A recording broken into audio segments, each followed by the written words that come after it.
being able to book, like I said, experiences or private parties with little to no touch from the venue teams. And that's going to look like you're building your own events on a browser, on your phone.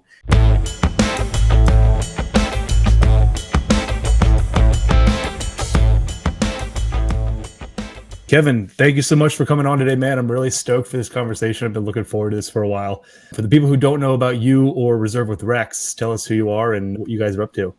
Likewise, Forrest, thank you for having me. My name is Kevan. I'm the founder and CEO of Rex Reservations.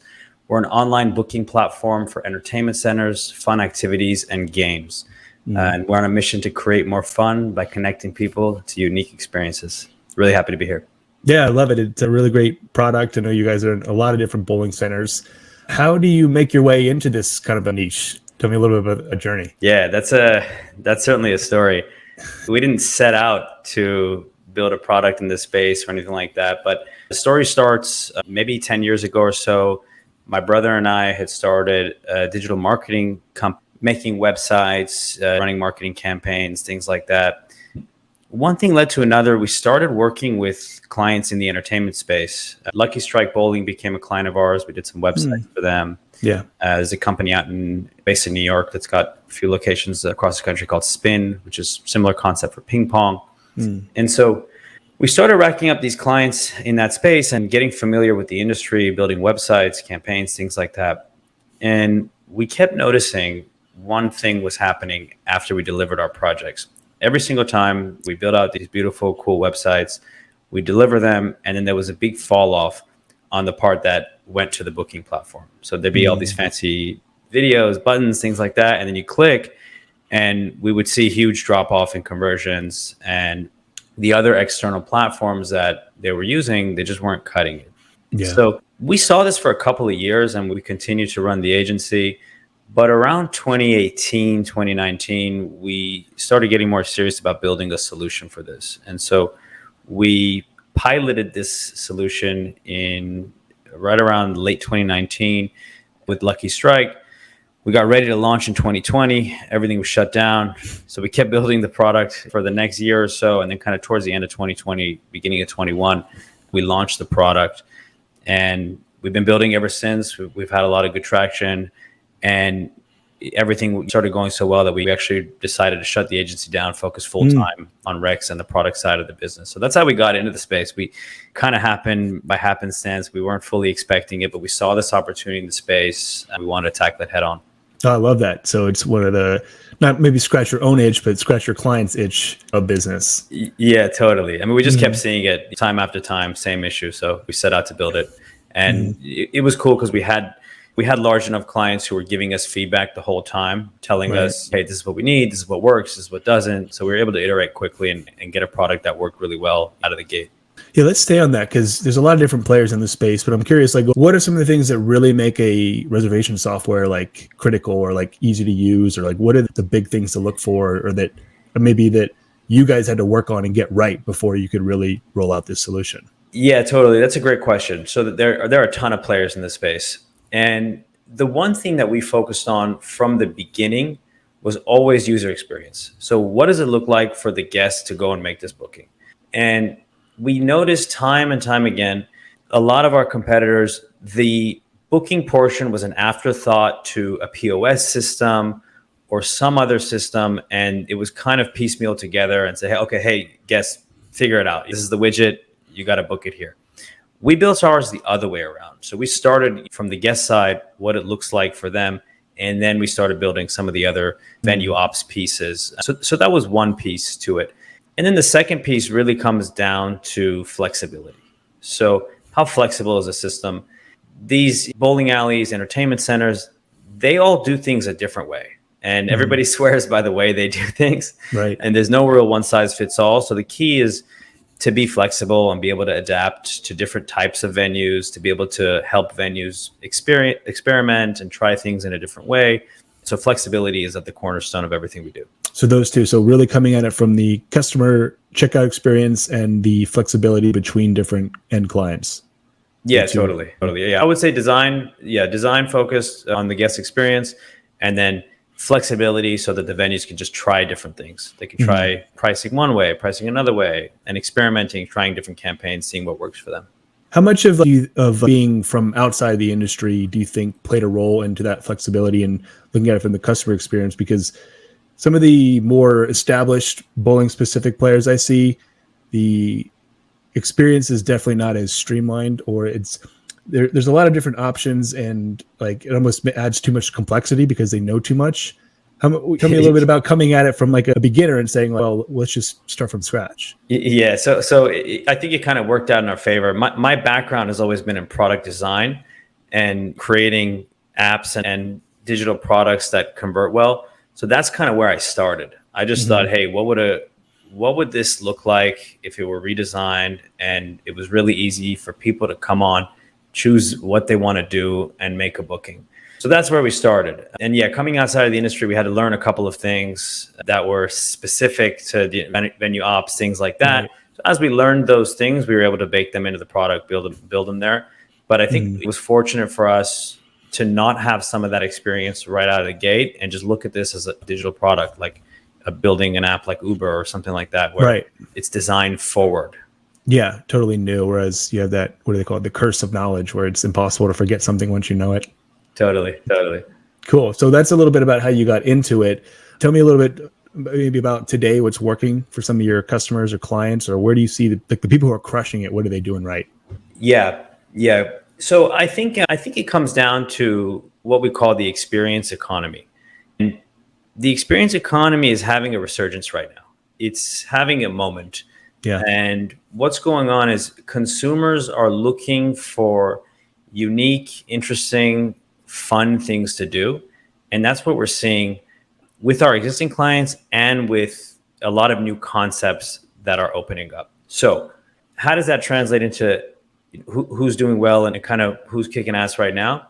It's the venues who are creating experiences out of their spaces, right? So you can have a lot of venues have the space. They've got 20 lanes plus maybe a couple other activities and things like that.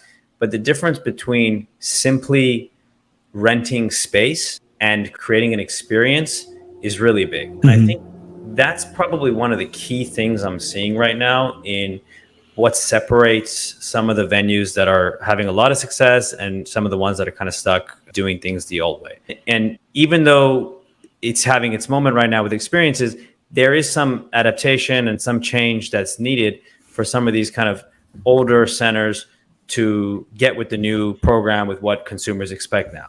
And what does that look like? So that might be creating moments inside of spaces that are like Instagrammable or shareable, how the marketing is told, the marketing story on what you're booking. Are you booking bowling for an hour, or are you booking some experience that you have with your friends or a birthday party, things like that? So the way that story is told is also getting really important in this social media age. Yeah, because that's what people share. They're sharing the experience that they're having or they just had, not renting shoes in a lane for a couple of hours. So that, I think, is the main thing. And how you tell that story has become really important for some of the centers that are crushing it.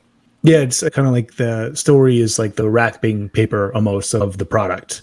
Like you got to put a nice presentation on it, and that's kind of how people convey it or show it. Yeah, totally. Because look, space is there. You have the space. You have your venue. Now, how do you come up with ways to sell it, right? How do you put, like you said, that wrapping paper on it with a bow and say, hey, this is the experience that you're going to be getting, right? And then showing that proof on social media because you baked in some picturable moments, some viral moments, some ways to share that experience so more people then go and experience that as well. So we're seeing that as a really big difference maker right now. And it doesn't have to be a lot. It just, there has to be some small changes to the way that you're approaching what you're selling and how you're explaining that story. What do you think makes a really good experience or Instagrammable kind of experience? Yeah, so I think that there's a couple ways to do it. I mean, one, inside of the space is some venues are just dedicating a certain area, a certain corner that's got an extra oomph, whether it's some wallpaper, whether it's, you see the neon signs that have become really popular. Others have focused maybe on one dish, right? One of those dishes that they're kind of known for that is really interesting or picture worthy. It could be a type of cake. if it's for kids' birthday parties. So really focusing on what's that one thing, right? And it doesn't have to be a lot. It doesn't have to be a big change to your kitchen operations or anything like that. It just has to be one thing that has a higher chance of being photographed. So that's kind of on the picture and physical side. On the sort of marketing side, it's more about the outcome that, you're selling, whether like you're selling your kid's most favorite birthday party, right? Like the party that they'll remember forever. Or if you're selling a corporate event, you might even be selling like productivity of your team, right? Your team camaraderie, right? It's not just like come and have a corporate event. It's like, is that in the name of the product or in just the pitch? It's a little bit of both. It's a little bit of both. Okay. It can be in the name. It doesn't have to go overboard, but it can be in the pitch too. It can be in some of the graphics, right? It can be in the landing page, right? That says like teams that play together win together, right? Like you're kind of selling the fact that, okay, your team is coming in and they're going to kick ass because now they're closer together and right. Business productivity will be up. There's small changes, but it's a framing thing, especially on the marketing side, that I think is super relevant. So these changes, they do compound, they make a difference over time for sure. Yeah.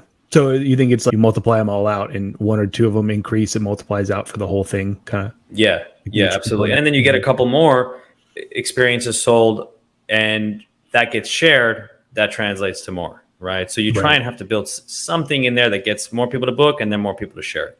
So you're suggesting then, so maybe for some of these centers is like pick one of your products and turn that into an experience, really play up the visual appeal of it, and then make sure that some kind of big benefit is baked in, like the productivity one, for instance. It's a great way to recap it. Yeah. So to kind of tie it into action items so it's not overwhelming. It's like, choose out of all the things that you offer, create one package that's like your kick-ass offer. This is the one that's, you come up with that cool name, come up with the graphic. This is the one that the kids love. Like we see like gold, silver, platinum. That's pretty common, but like doesn't really say anything. So how can we spin this and kind of Gen Z it or make it a little bit more modern so that we're selling that experience? And then inside the venue, like I said earlier, is there one other thing that we can add, a menu item or an area that then takes this thing up a notch? Now you've got a complete package that is an experience. Right. And now do you think there's a limit to that? Is it just like keep it one and only do one and do that the best? Or is there room for two or three? Or yeah, I totally think there's room. I just think crawl before you walk. Yeah, right. Start, get it down, see what works, see what doesn't. And then you can kind of create these experiences for each target audience that you have. So that's another thing I wanted to highlight. It's again, we're selling the same space here, but who are you selling it to? The marketing for a kid's birthday party where you're speaking to a parent is quite different than a corporate director who's looking for a team building or event or something like that. So being able to have specific links or packages or pages that speak to each of these audiences, I think is super important, and kind of goes back to the flexibility that I talked about earlier with Rex. And like, we want to be able to provide venues those options. Hey, this is the link to your corporate events package. This is the link to your birthday party packages. They take up the same amount of lanes, but they're speaking to different people. Right. So almost, you could have one per avatar. Exactly. Absolutely. I like that a lot. Yeah. Cause that's really, where the line is. Yeah. Okay. So when it comes to booking though, when we're getting people, what are some of the things that make it successful? Is it the way the landing page is laid out, the ease of use, or tell me a little bit about why your platform is good at this, or what people should try to emulate to have success with those experiences? Yeah. Clear expectations, fewer clicks. That's really what it comes down to. So let people browse what you offer, be clear on it, and then make it easy for them to do it. Can't tell you how many times I've seen websites that make guests jump through so many hoops just to get in touch with someone and say, hey, we want to come spend money inside of your space, but it's so difficult for us to do it. Right. So make it easy. Make it easy for people to pay, to browse and pay. One of the key things that we saw really early on in the industry was we saw two separate flows for making a bowling reservation or having a party experience. We just talked 100%. about, hey, click here to do this, click here to do that. And it's been separated. So that's one of the things that we really focused on early on with Rex was, hey, one page, one place, all the experiences, all the activities, and let guests browse, choose, pick, and pay. All from one spot. All from one spot. Exactly. And it makes it easier for the marketing team to have a link that they're directing everybody to, instead of saying, hey, if this, then go here. If that, then go there. It's like, hey, plan your visit. This is the link. Okay. So this is different from the homepage. This would be like an events page and you kind of go off from there. Yeah. So what we typically recommend to venues and clients that work with us is have your website, have your homepage, and then have buttons throughout that link into the Rex portal with specific packages already pre-selected or list of packages, things like. But again, you're sending them to the same core directory, if you will, and you're just making it easy for them to see everything that's available. Okay. And so, I mean, that's some of the things that are working well for your customers. What do you think is their biggest challenge in getting this to work? Like, what holds them back from really crushing it with either your platform or just getting some of these experiences live? Yeah, I think the biggest thing holding venues back is just sticking to the way things have been done. And this goes back to what I was saying earlier with adapting and making slight changes to your offering.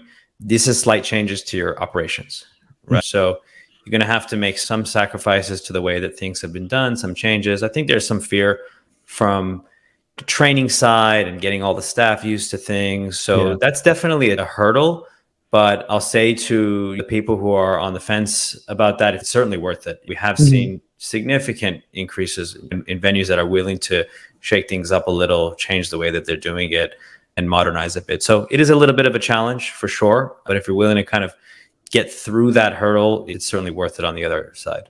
Yeah, I would definitely say, at least from when I've talked to people about getting some kind of online reservation capacity, the operation team and just getting them to use it and to accept it seems to be probably the top hurdle. Do you have any thoughts or tips on getting past that for customers? Yeah, let our team handle it for you. Let our team handle as much of it as possible. I think that whether a venue is working with us or somebody else, work with a team that's able to really support you through that process, because it is hard. If you've been doing something for 20 years, it's going to be challenging to wake up one day and then now things are done a little bit differently. So make sure that you have your support in place. You can reach out to the team if you need anything, and the team is willing and able to help you through that.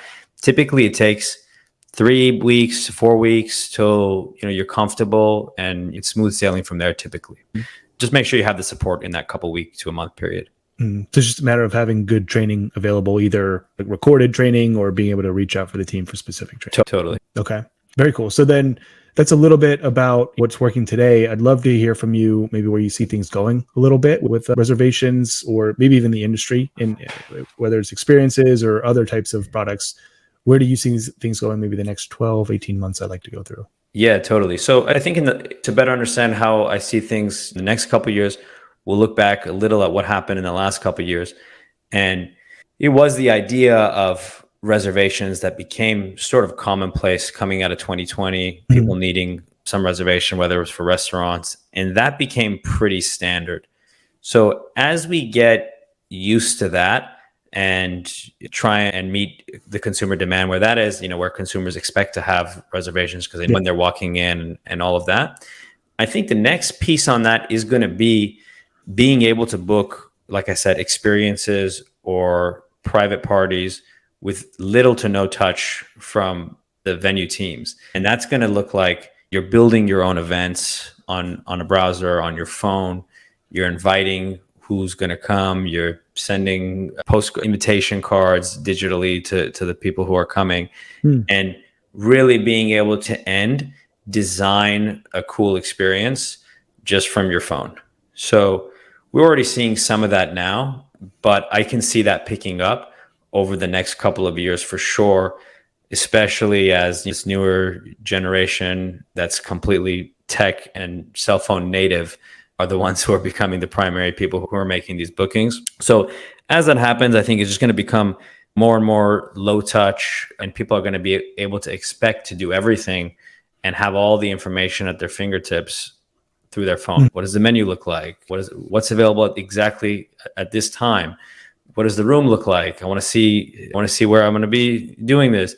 And so I think that's going to be really common. And we touched on this a little bit before, but I think the idea of just really unique and cool experiences is going to become popular as well, where people aren't just looking for one activity or one thing, but it's a combination of different things that hit your senses. Because if you're playing a fun game, cool, you're going to want some good food.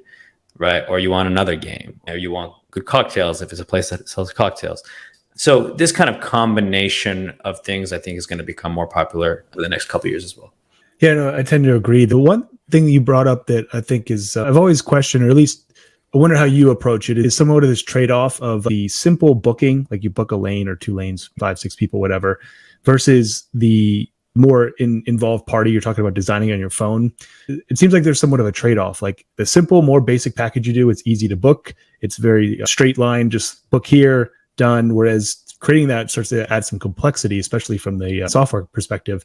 How do you guys work through that to where it feels just as easy on the more complicated one than it does on the just book a lane kind of? Yeah, totally. So this kind of goes back to my background as a product designer. So we try and work tirelessly to make sure it's as smooth as possible. From the venue side, what I would say is have both options, right? Have them side by side. One's a one click, you click and you book. The other's build your own party, right? Have them on top of each other and see what works, right? Yeah. And so this goes back to what we talked about earlier, which was like experimentation. We don't really know. Each market is different. Each center has different clientele that they're working with.